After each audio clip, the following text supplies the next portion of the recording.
स्वागत है YouTube tutorial में। आज मैं जनरल साइंस का पार्ट 9 स्टार्ट करने जा रहा हूं और जो KVS exam DSSB CTET super TET PG और PRT के एग्ज़ामों में यूज़ किया जा सकता है।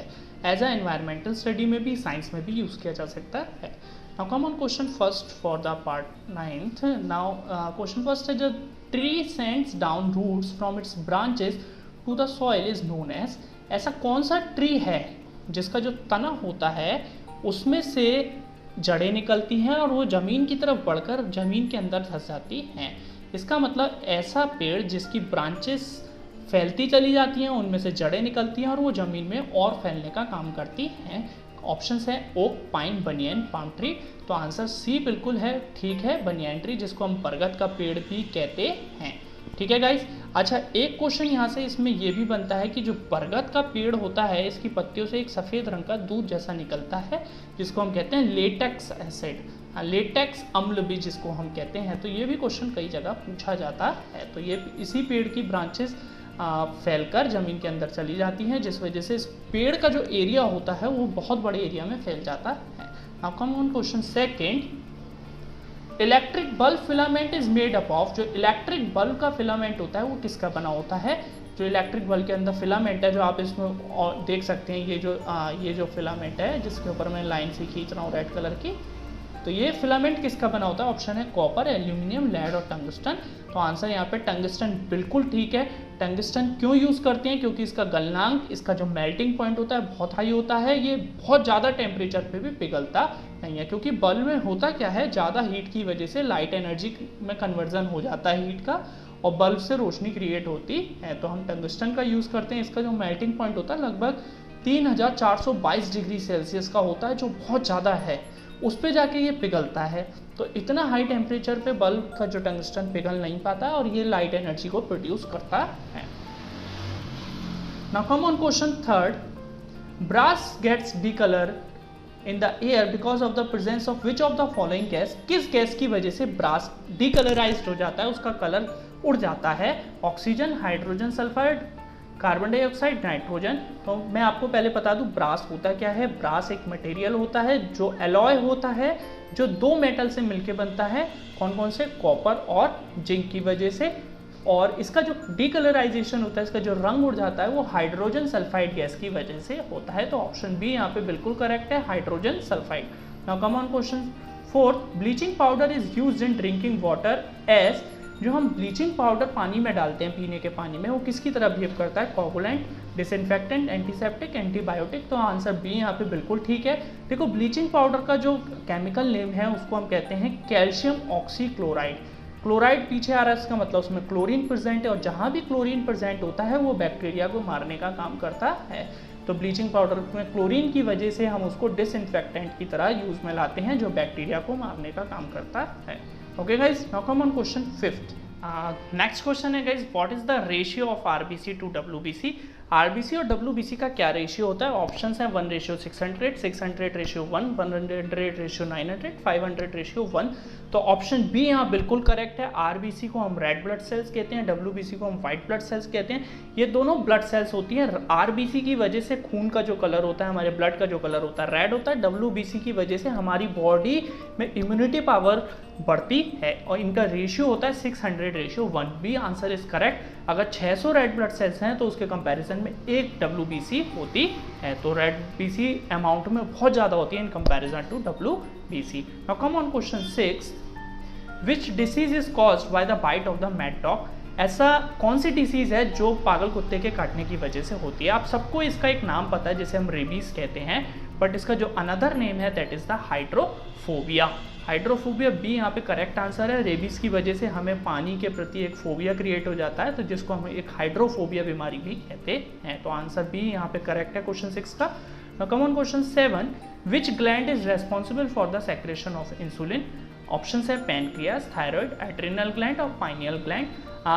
कौन सा ग्लैंड है जो रेस्पॉन्सिबल है for the secretion of insulin, जो हमारा एक एंजाइम होता है जो हमारी बॉडी रिलीज करती है? कौन सा ग्लैंड है जो इंसुलिन को रिलीज करता है? एक्चुअली गाइज, इंसुलिन होता क्या है पहले तो आप ये समझें। ऑप्शन है यहाँ पे, आंसर है पैनक्रियास। पैनक्रियाज इंसुलिन को रिलीज करता है। इंसुलिन की वजह से ही हमारे बॉडी के अंदर जो शुगर का लेवल है वो मेंटेन रहता है। अगर इंसुलिन की कमी हो जाती है तो शुगर का लेवल बढ़ जाता है, जिसकी वजह से हमें इंसुलिन के इंजेक्शन लगाए जाते हैं ताकि शुगर के लेवल को मेंटेन करा जा सके। तो इंसुलिन कहाँ प्रोड्यूस होता है? तो आंसर है pancreas. A is the correct answer. बहुत इंपॉर्टेंट क्वेश्चन है ये। Now come on question 8, which country is the leading producer of uranium? Australia, Canada, USA, Japan. Uranium को सबसे ज़्यादा जो प्रोड्यूस करता है वो कनाडा करता है। ये कनाडा का ही फ्लैग है। अगर हम इस फ्लैग को देखते हैं तो ये आपका कनाडा का फ्लैग है। यूरेनियम को जो सबसे ज़्यादा प्रोड्यूस करती है कंट्री वो कौन सी है? कनाडा। आपको याद रखना है यूरेनियम का यूज़ न्यूक्लियर पावर प्लांट में एनर्जी प्रोडक्शन में किया जाता है। Now come on question 9, which animal breathes through the skin? Skin से कौन सा एनिमल सांस लेता है? ऑप्शन है स्नेक, फ्रॉग, टॉर्टोइस, डॉल्फिन। तो आंसर यहाँ पे फ्रॉग बी बिल्कुल करेक्ट है। फ्रॉग एक ऐसा एनिमल है जो अपनी स्किन के थ्रू सांस लेता है। ये ऑप्शन जो है अनएक्सपेक्टेड रहता है, तो ये क्वेश्चन कई लोग गलत कर देते हैं और कई बार ये सीटेट टैग में पूछा भी गया है। Now come on question 10, which of the following metal forms an amalgam with other metal? आपको मैं इस बारे में बता देता हूँ। मेटल जब मरकरी के साथ रिएक्ट करता है उसको हम कहते हैं अमलगम। कोई सा भी मेटल हो जब वो मरकरी के साथ रिएक्ट कर जाता है दैट इज कॉल्ड अमलगम। आपको याद रखना है। तो आंसर यहाँ पे क्या है? मरकरी। तो कौन सा मेटल अमलगम बनाता है? मेटल के साथ, इट मीन्स तो मरकरी मेटल दूसरे मेटल के साथ मिलकर अमलगम बनाता है। ये अमलगम कई जगह यूज़ किया जाता है, जैसे दांतों में कैविटी भी प्रोड्यूस हो जाती है, उस कैविटी को भरने में भी हम मेटल और जो मरकरी के साथ सिल्वर मिला के उसमें फिलिंग करते हैं ताकि वो जो कैविटी है वो रुक जाती है। मतलब जो गैपिंग क्रिएट हो जाती है दांतों में उसको बंद करने के लिए भी हम इसका यूज़ करते हैं अमलगम का। ओके गाइस, तो आंसर यहाँ पे क्या है? B, mercury. Now come on question 11, the gas usually filled in the electric bulb. जो हमारे बल्ब होते हैं मैंने अभी बताया था उसमें हम वायर कौन सा यूज़ करते हैं? टंगस्टन। और गैस कौन सी यूज़ करते हैं? ऑप्शन है nitrogen, hydrogen, carbon dioxide, oxygen. तो option A is correct, nitrogen gas का यूज़ किया जाता है। गैस इसलिए फिल करी जाती है ताकि ये जो आपकी टंगस्टन वायर है इसकी लाइफ को बढ़ाया जा सके, इसके इवेपोरेशन को रोका जा सके। अच्छा, सबसे ज़्यादा नाइट्रोजन और आर्गन यूज़ करी जाती है। ऑप्शन नहीं है, बट अगर नाइट्रोजन नहीं आता है तो दूसरा ऑप्शन यहाँ पे क्या होगा? आर्गन। तो क्वेश्चन 11 के दो आंसर बनते हैं, नाइट्रोजन और आर्गन। नियॉन का भी यूज़ हम कई जगह कर लेते हैं। Now come on question 12, heavy water is, heavy water का क्या फॉर्मूला है? A deuterium oxide, PH7, rain water, tritium oxide. तो answer deuterium oxide, D2O। Heavy water को हम दूसरा नाम क्या कहते हैं? Deuterium oxide. ओके गाइस, तो A answer is correct. Now come on question 13, soda water contain. Soda water में क्या होता है? Carbonic acid, sulphuric acid, carbon dioxide, nitrous oxide. Soda water होता क्या है? जो हम कोल्ड ड्रिंक्स वगैरह पीते हैं उसको हम सोडा वाटर एक्चुअल में कहते हैं। ये इसका दूसरा नाम होता है कार्बोनेटेड वाटर।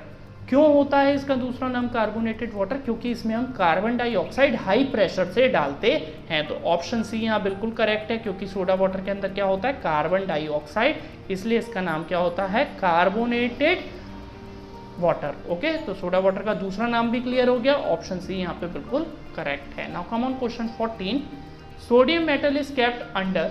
सोडियम मेटल को हम किस में रखते हैं? पेट्रोल, अल्कोहल, वाटर और केरोसिन। तो आंसर डी यहाँ पे बिल्कुल ठीक है, केरोसिन।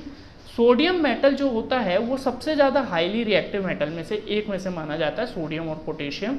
ये मेटल इतने ज़्यादा रिएक्टिव होते हैं, अगर ये ऑक्सीजन के प्रेजेंस में या वाटर की प्रेजेंस में आ जाते हैं तो एकदम से जल के ब्लास्ट से करते हैं। तो इस वजह से हम कैरोसिन ऑयल के अंदर रखते हैं, मिट्टी के तेल के अंदर रखते हैं, ताकि ये एयर से रिएक्ट ना कर पाएँ। तो सोडियम मेटल को आप याद रखना कहाँ रखा जाता है? कैरोसिन ऑयल के अंदर। मोस्ट इंपॉर्टेंट क्वेश्चन में से एक है ये। क्वेश्चन 15 है, what is the laughing gas? Option है nitrous oxide, carbon monoxide, sulphur dioxide, hydrogen peroxide.